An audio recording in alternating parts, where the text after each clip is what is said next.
So for the past several years, especially since the last Olympic Games, we've been told that women don't make as much money as men, especially women in sports. We're told that the WNBA players don't make as much as the men, and we're told that the women's national soccer team doesn't make as much as the men.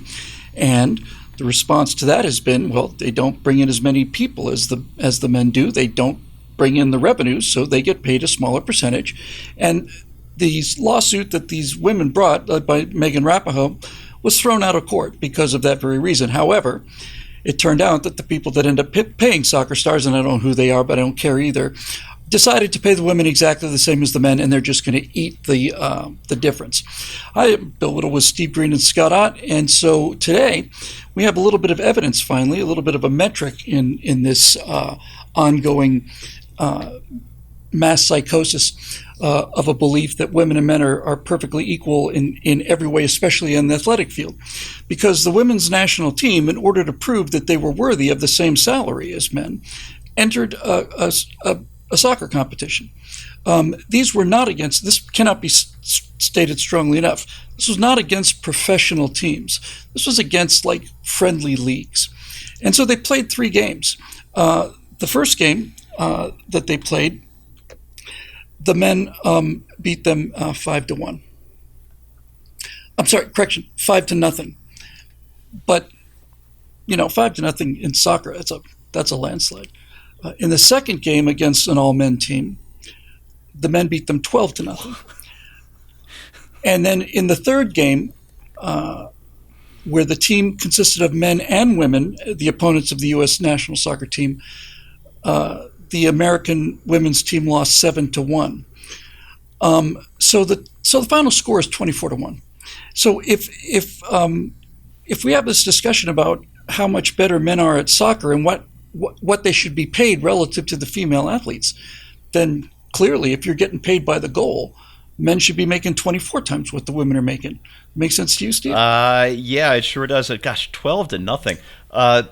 Soccer is such a low-scoring sport. I think there are professional teams that go an entire season and score maybe 12 goals. The leader of the team, the head striker, one guy who scored four goals against the women's national team in the game, was 46 years old, had retired 25 years ago, and like most of us about that age, is beginning to realize he could still play soccer without cartilage. But nevertheless, there you go. Yeah.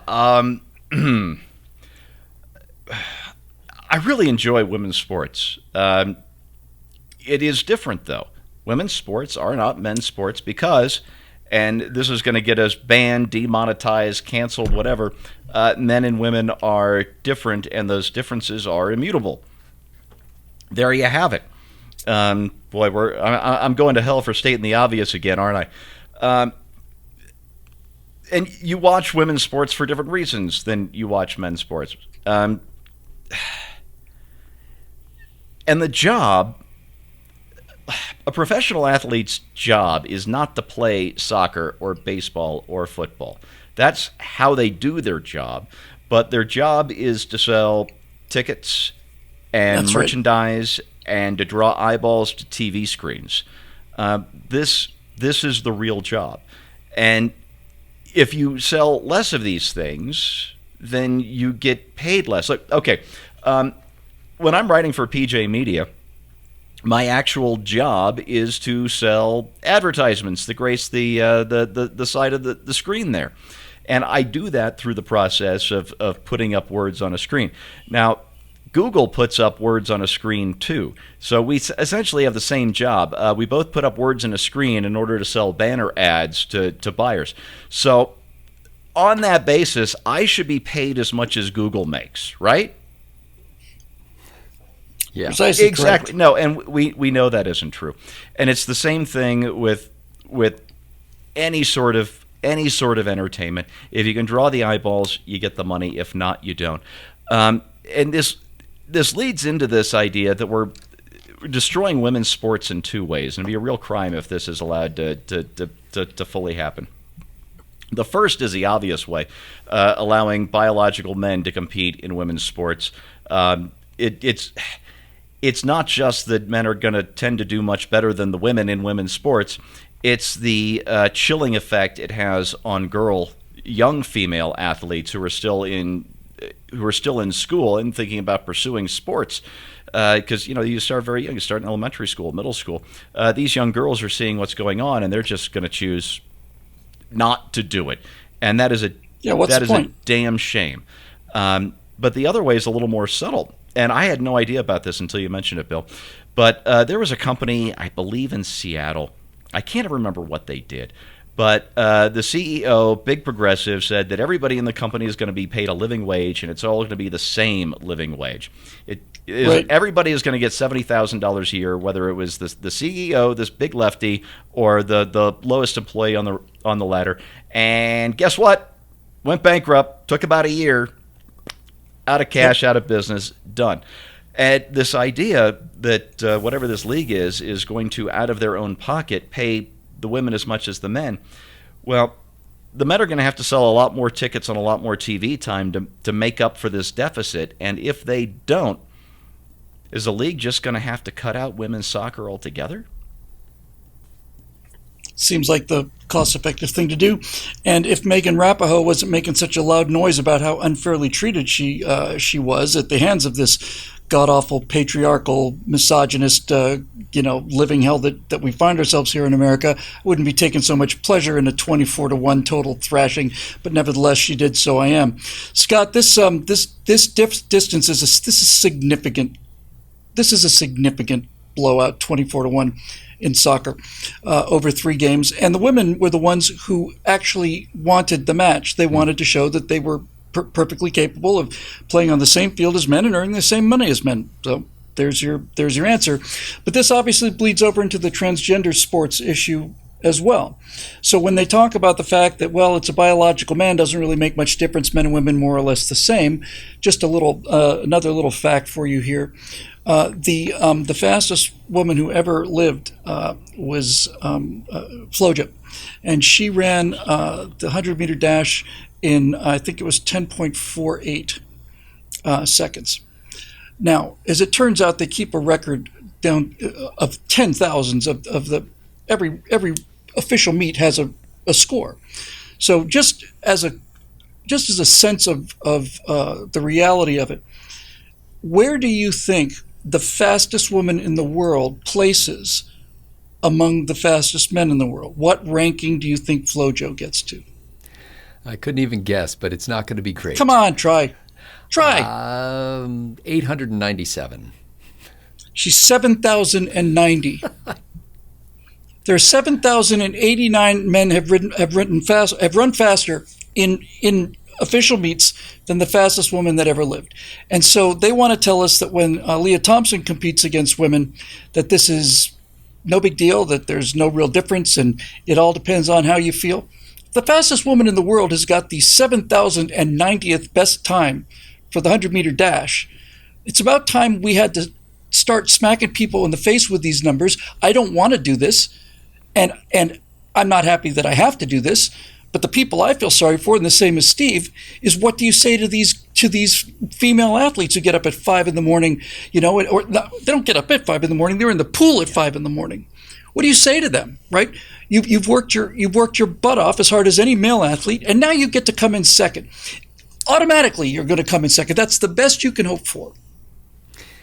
Yeah, I think that ultimately the market system will play out here, even though in the short term, people who have a financial interest may be acting against their best interest in order to somehow preserve this idea that you're castigating here.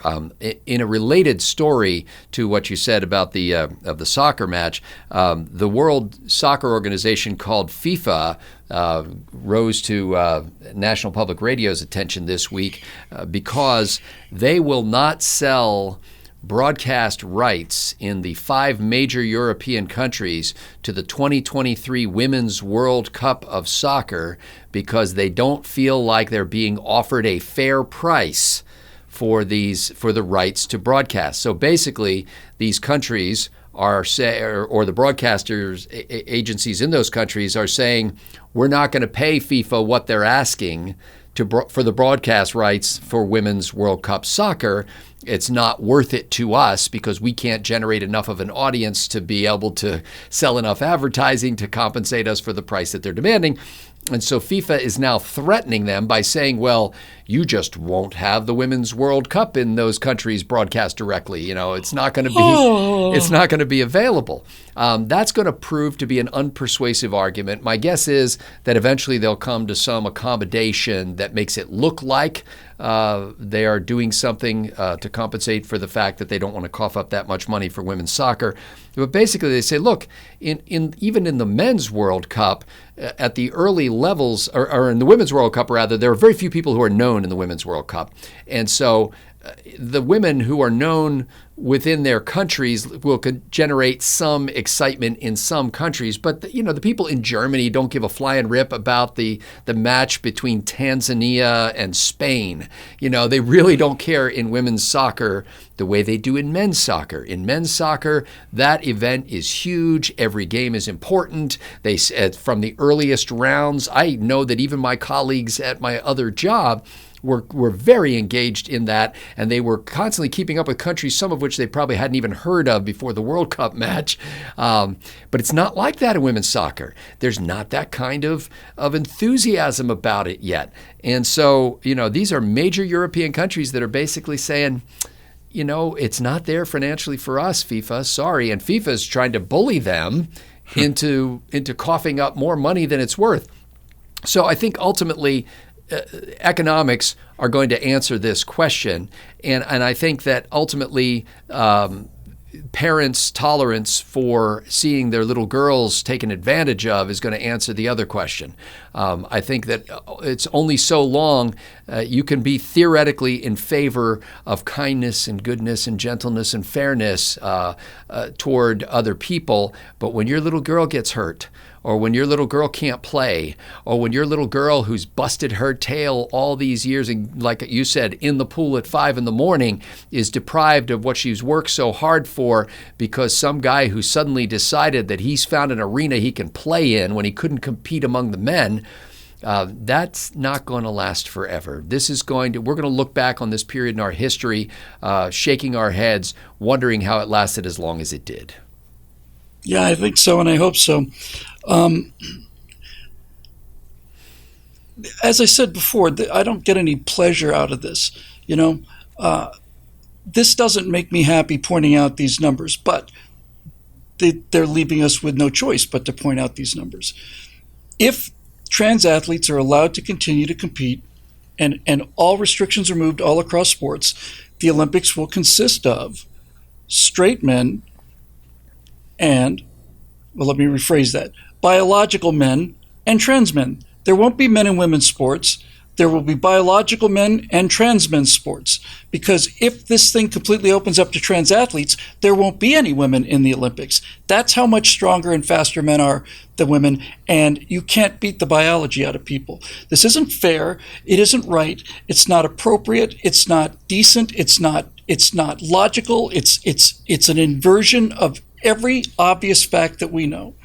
The only thing about animals that is in fact binary is their sex. That's the only thing. Everything else is a spectrum. How tall are you? How smart are you? How fast are you? All an infinite spectrum.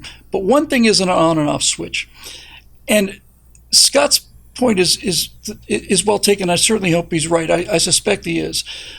People are going to look back at this time the same way that they look back at things like the Salem witch hunts or the giant tulip market where people were spending enormous fortunes, hundreds and hundreds of millions of dollars in today's money to buy specific tulip bulbs or the .com bubble or whatever. Mass psychosis where everybody's just acting completely insane. So I'm very glad. Now, final thing I'll say about this is I was surprised that the men beat the women by 12 to nothing in that second game, because frankly, I didn't think the men were going to play that hard against the women. I was surprised they played as hard as they did. The rules for this tournament, if I understand correctly, was that the winning team gets $1 million. Okay, that's impressive. But if it turned out that the winning team got $1 million per goal, then this wouldn't be 24 to 1. Yeah. This would be 100 to 1. And that is the way it is. So, I guess what I'm trying to say is put up or shut up, Megan, and the rest of you. The people that they lost to were not Olympic men's teams, and they were not professional men's teams. They were like the Rotary Club team. And everybody said the guys were going easy on them. Make it $1 million per goal, see what happens. So I think me and everyone else in this country have had about enough of this nonsense. And the fact that the women's national team went looking for this fight shows you just how completely delusional they really are. And I hope that they got a little bit of a lesson out of this, because I certainly got a little enjoyment out of it.